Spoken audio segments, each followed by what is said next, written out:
ഇന്ന് നമുക്ക് മേഘങ്ങളുടെ ബാക്കി പോർഷൻ നോക്കാം. സമുദ്രനിരപ്പിൽ നിന്നുമുള്ള ഉയരത്തിൻ്റെ അടിസ്ഥാനത്തിൽ മേഘങ്ങൾ 4 രീതിയിൽ രൂപം കൊള്ളും. ഉന്നതതല മേഘങ്ങൾ ഹൈ ക്ലൗഡ്സ്, മധ്യതല മേഘങ്ങൾ മിഡിൽ ക്ലൗഡ്സ്, നിമ്നതല മേഘങ്ങൾ ലോ ക്ലൗഡ്സ്, ലംബ മേഘങ്ങൾ വെർട്ടിക്കൽ ക്ലൗഡ്സ്. ഉന്നതതല മേഘങ്ങൾ എന്ന് പറയുമ്പോൾ സമുദ്രനിരപ്പിൽ നിന്നും 5 കിലോമീറ്റർ മുതൽ 13 കിലോമീറ്റർ വരെ ഉയരത്തിലുള്ളതാണ് ഉന്നതതല മേഘങ്ങൾ. സിറോ സ്ട്രാറ്റസ്, സിറോ ക്യുമുലസ് എന്നിവ ഉന്നതതല മേഘങ്ങൾക്ക് ഉദാഹരണമാണ്. അടുത്തത് മധ്യതല മേഘങ്ങൾ.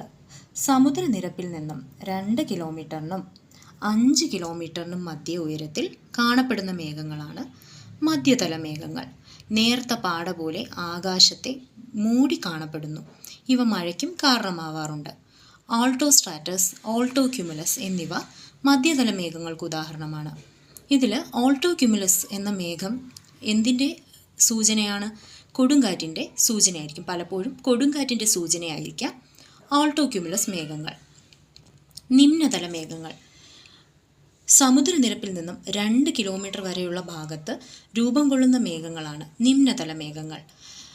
മഴമേഘങ്ങളും ഈ മേഖലയിൽ കാണപ്പെടാറുണ്ട്. സ്ട്രാറ്റസ്, നിംബോ സ്ട്രാറ്റസ്, സ്ട്രാറ്റോ ക്യുമുലസ് എന്നിവ നിമ്നതല മേഘങ്ങൾക്ക് ഉദാഹരണമാണ്. നാലാമതായിട്ട് ലംബമേഘങ്ങൾ വെർട്ടിക്കൽ ക്ലൗഡ്സ്.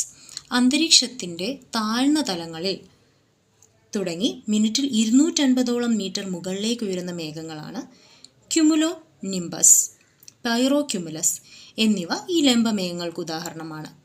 ഇടിമേഘങ്ങളെന്നും ഇവ അറിയപ്പെടുന്നു. അപ്പോൾ ഉന്നതതല മേഘങ്ങൾക്ക് ഉദാഹരണമാണ് cirrus, cirrostratus, cirrocumulus. മധ്യതല മേഘങ്ങൾക്ക് ഉദാഹരണമാണ് ആൾട്ടോ ക്യുമുലസ്, അതുപോലെ തന്നെ ആൾട്ടോ സ്ട്രാറ്റസ്. നിമ്നതല മേഘങ്ങൾക്ക് ഉദാഹരണമാണ് നിംബോ സ്ട്രാറ്റസ്, സ്ട്രാറ്റോ ക്യുമുലസ് ആൻഡ് സ്ട്രാറ്റസ്. ലംബതല മേഘങ്ങൾക്ക് ഉദാഹരണമാണ് ക്യുമുലോ നിംബസ്, പൈറോ ക്യുമുലസ്. ഇതിൽ ഉന്നതതല മേഘങ്ങൾ സമുദ്രനിരപ്പിൽ നിന്നും 5 കിലോമീറ്റർ മുതൽ 13 കിലോമീറ്റർ വരെ. മധ്യതല മേഘമാണെങ്കിൽ 2 കിലോമീറ്ററിനും 5 കിലോമീറ്ററിനും മിഡിലായിട്ട്. നിമ്നതല മേഘം 2 കിലോമീറ്റർ വരെയുള്ള ഭാഗത്ത് കാണപ്പെടുന്നു. അതേസമയം ലംബമേഘമാണെങ്കിൽ അന്തരീക്ഷത്തിൻ്റെ താഴ്ന്ന തലങ്ങളിൽ തുടങ്ങി മിനിറ്റിൽ 250ഓളം മീറ്റർ മുകളിലേക്ക് എന്ത് ചെയ്യും? ഉയർന്നു പോകുന്ന മേഘങ്ങളാണ് ലംബമേഘങ്ങൾ.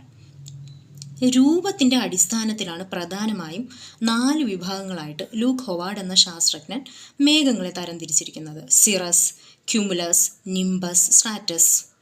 ഇത് ഓരോന്നിൻ്റെയും ആകൃതിയും രൂപപ്പെടുന്ന കാണുന്ന അപ്പിയറൻസും വെച്ചിട്ടാണ്